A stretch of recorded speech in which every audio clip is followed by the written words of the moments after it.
Welcome to this deep dive. Today our mission is to conduct a rigorous, academic, and impartial analysis of a truly seminal document in African political history.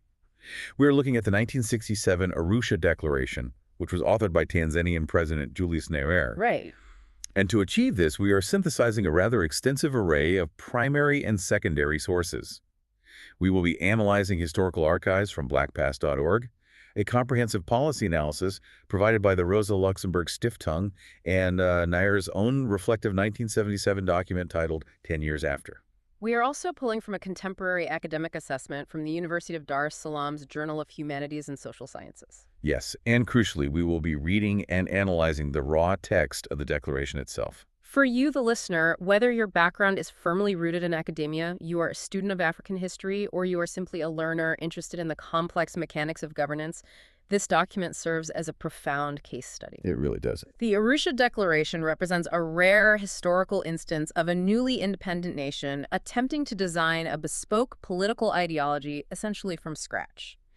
They were trying to navigate the immense pressures of post-colonial development without defaulting entirely to the pre-packaged, off-the-shelf systems of the Cold War era. Okay, let's unpack this. To understand the document, we first have to establish the foundational historical context. We need to look at the transition from Tanganyika's independence in December 1961 to the socioeconomic realities of the mid-1960s. Which were highly volatile. Exactly. The sources note that independence was achieved through a broad alliance of different social interests united against colonialism. But as soon as sovereignty was secured, those internal divisions cracked wide open. We see a split between the trade union members who supplied the militant force during the independence struggle and what the sources termed the petty bourgeoisie. Yes.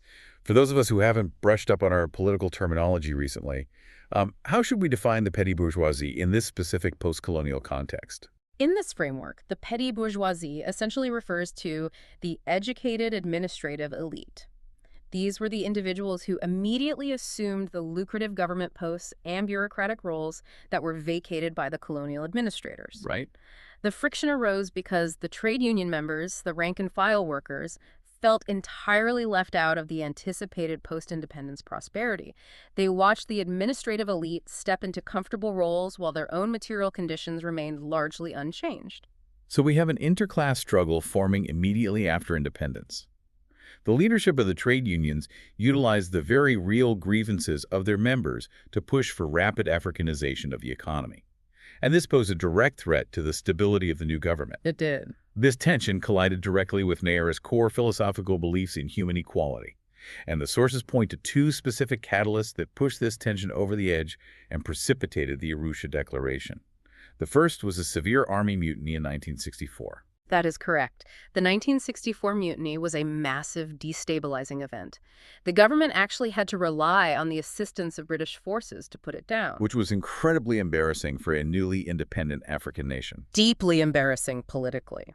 Seizing the moment to prevent future uprisings, the government dismantled the army entirely and rushed through new legislation. This legislation effectively banned free trade unions, replacing them with a single state-controlled entity. It was a rapid consolidation of power. But the second catalyst seems even more ideologically striking.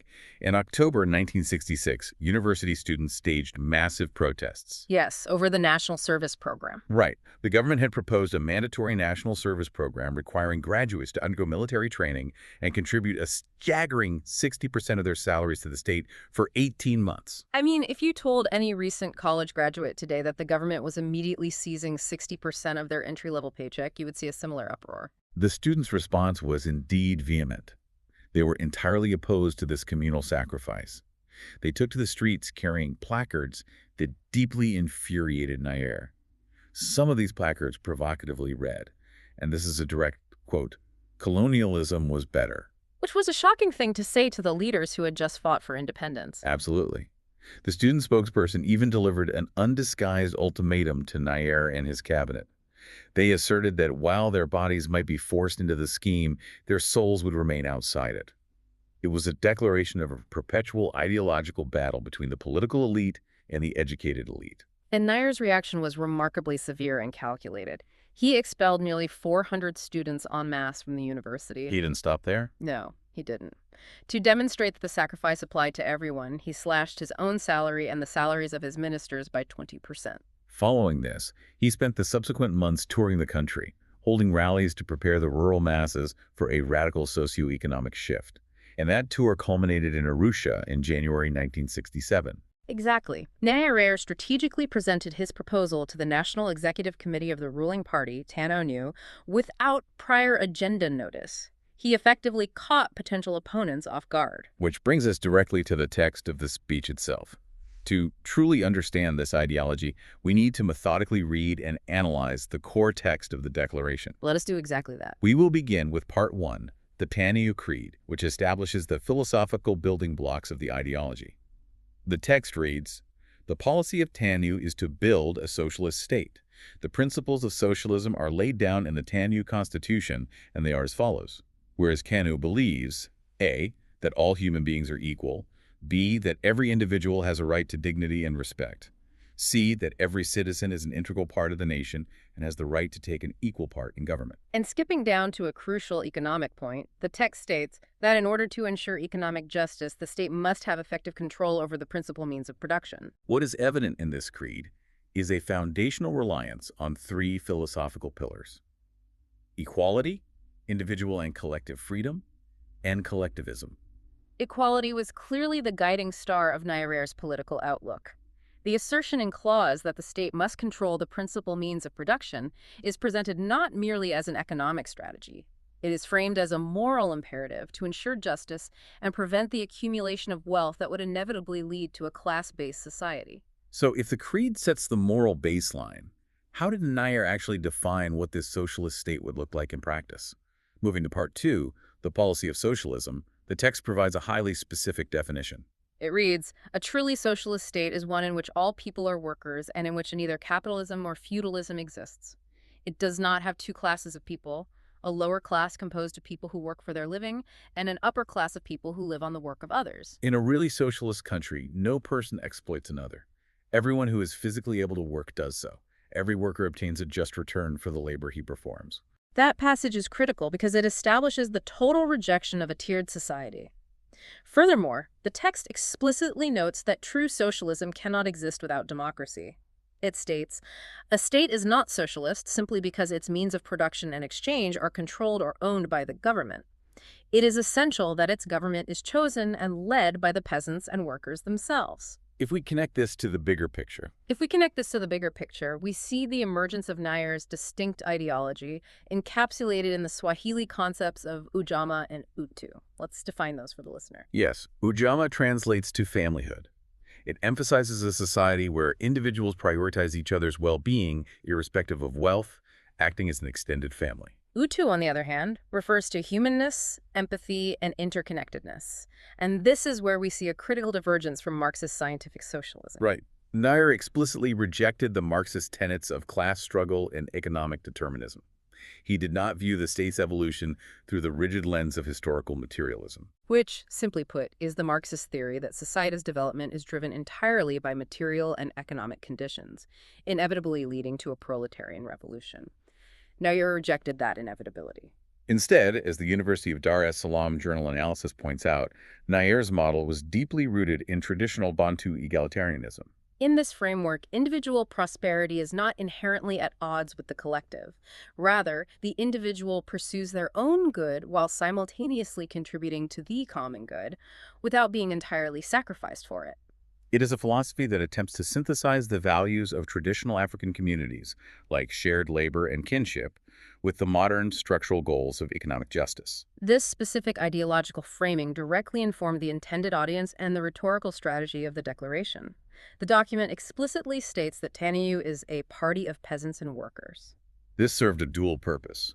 First, it was a strict, unambiguous warning to the emerging political and educated elite, the very groups that had protested in 1966 that their path to individualistic wealth accumulation was being closed. Second, it was a mobilizing call to the rural majority, positioning them as the true, legitimate engine of the nation's future. We observe this mobilization clearly in the rhetorical strategy used in Part 3, titled The Policy of Self-Reliance. Nyerere employs militant rhetoric, declaring, "We are at war." But this is carefully defined as a war against poverty and oppression. The central metaphor of this section focuses on a fundamental misunderstanding of development. The text reads, "We have chosen the wrong weapon for our struggle because we chose money as our weapon. We are trying to overcome our economic weakness by using the weapons of the economically strong weapons, which in fact we do not possess." This represents a radical reframing of post-colonial development. Nyerere argued that relying on foreign capital injection creates an inherent dependency, effectively establishing a new form of economic colonialism. Instead, he posited that hard work and the people themselves are the actual foundation of development. He stated that money is the fruit of that hard work. That is a powerful inversion. Money is the fruit of hard work, not the seed. By shifting the paradigm from capital-centric development to labor-centric self-reliance, he sought to empower the peasantry with agency over their own economic destiny. And the immediate political impact of this declaration was sweeping. The implementation was characterized by extraordinary speed. Within 24 hours of the publication of the declaration, the Tanzanian government nationalized all private commercial banks. Over the subsequent 4 days, major industries and services were systematically taken into public ownership to halt the outflow of wealth. Alongside that massive economic shift came the leadership kind, which is perhaps the most controversial internal mechanism of the declaration. The code placed strict ascetic conditions on government and party leaders to prevent the formation of a wealthy political class. The prohibitions were absolute. Leaders could not hold shares in private companies. They could not hold directorships in privately owned enterprises. They were forbidden from receiving 2 or more salaries, and they could not own houses intended for rent. That is incredibly strict. Did the politicians actually agree to give up all their passive income and private business interests just like that? Not quietly. The sources indicate that this code was met with significant, albeit thinly veiled, resistance from the political class. During a parliamentary session in April 1967, members of parliament were invited to ask questions regarding the newly adopted Arusha Declaration. Strikingly, the questions posed were almost entirely hostile. Rhetorical inquiries focused exclusively on the restrictive conditions of the leadership code. The broader idealistic goals of socialism and self-reliance were virtually ignored by the MPs. This highlighted the immediate friction between the ideology of Ujamaa and the material interests of the political elite. That friction foresaw the long-term difficulties of implementing the declaration, which brings us to the contradictions between the speech and the resulting policy. Nyerere himself analyzed this with remarkable candor in his 1977 document, 10 years after. In this reflection, Nyerere offered a sobering assessment. He openly admitted a severe miscalculation regarding the timeline for socialist transformation. He noted that in 1956, he thought independence would take 10 to 12 years, but it took 6. Conversely, in 1967, he estimated it would take 30 years to build a socialist state. 10 years later, he conceded that he was wrong again, realizing it would take significantly longer, perhaps generations. The 1977 assessment also highlighted the stark realities of industrial versus agricultural progress. There were undeniable industrial expansions. For instance, Nyerere noted the development of textile mills capable of producing over 84 million square meters of cloth, and that overall industrial production had trebled over the decade. However, he contrasted this heavy industrial growth with what he termed very disappointing agricultural results. And this agricultural failure was partially rooted in a psychological contradiction that Nyerere identified, which we might term the tractor versus oxen contradiction. The policy of self-reliance dictated utilizing available resources. Yet, modernization efforts stalled because peasants and local leaders often waited passively for the government to provide expensive imported tractors. Rather than utilizing readily available and appropriate technologies like ox plows, the mindset of development remained stubbornly tied to capital-intensive foreign machinery, rather than the labor-intensive self-reliance the declaration demanded. So the ultimate irony here is that by waiting for foreign tractors, they betrayed the very self-reliance they were trying to build. They literally stalled agricultural progress while waiting for the tools to farm. Furthermore, the implementation of public ownership revealed deep administrative flaws. The newly formed paracitals, which are state-owned enterprises, were highly inefficient. Nyerere cited specific examples. Tanzania Breweries was operating at only 68% capacity, and Tegri Plastics at an abysmal 46% capacity. Many industrial plants were running at less than 50% of what could be produced with existing machinery. Nyerere also critiqued a phenomenon he called platform policymaking.